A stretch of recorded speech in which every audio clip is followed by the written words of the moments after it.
Cher ancêtre, je te confie mon business.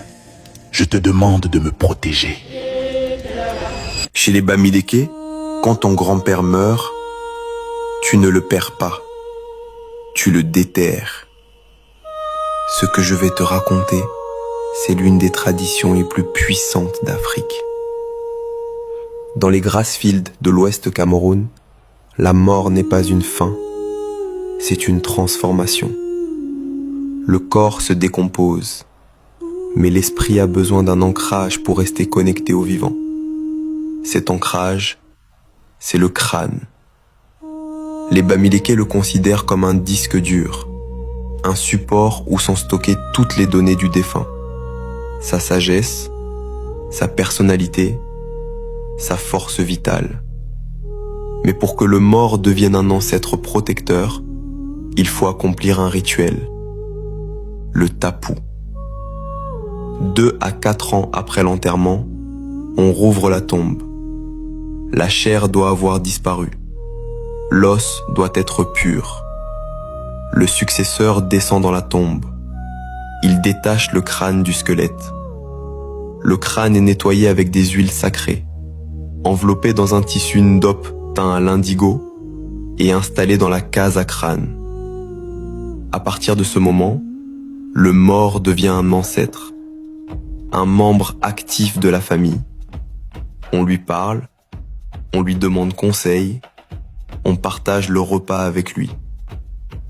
Huile de palme pour la fluidité de la vie, sel pour la sagesse, nourriture et vin pour la communion. Mais le crâne n'est pas seulement une présence rassurante, c'est aussi un juge. Tu peux tromper un juge humain, tu peux corrompre un policier, mais tu ne mens jamais devant le crâne d'un ancêtre. La sanction est immédiate. Mort subite, folie, stérilité. Cette justice est dite immanente. Elle frappe de l'intérieur. Le bon côté, c'est la phrase qu'on entend. Tu n'es jamais seul. L'orphelin peut aller voir papa au village. Le voyageur part avec la bénédiction des ancêtres. Cette armée invisible donne une confiance inébranlable. Alors pourquoi cette tradition a-t-elle été combattue? Les missionnaires l'ont qualifiée de sorcellerie. Mais les Bamileke posent une question embarrassante. Pourquoi le tibia de Saint Antoine est-il vénérable dans une église alors que le crâne de mon grand-père est une idole démoniaque?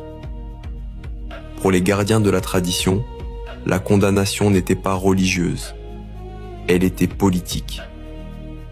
Posséder les crânes, c'était posséder le pouvoir. Pour soumettre les vivants, il fallait couper le lien avec les morts. Malgré un siècle de pression, le culte survit et les diasporas reviennent. Le crâne devient l'encre identitaire. Le culte des crânes n'est pas une survivance archaïque. C'est une technologie sociale.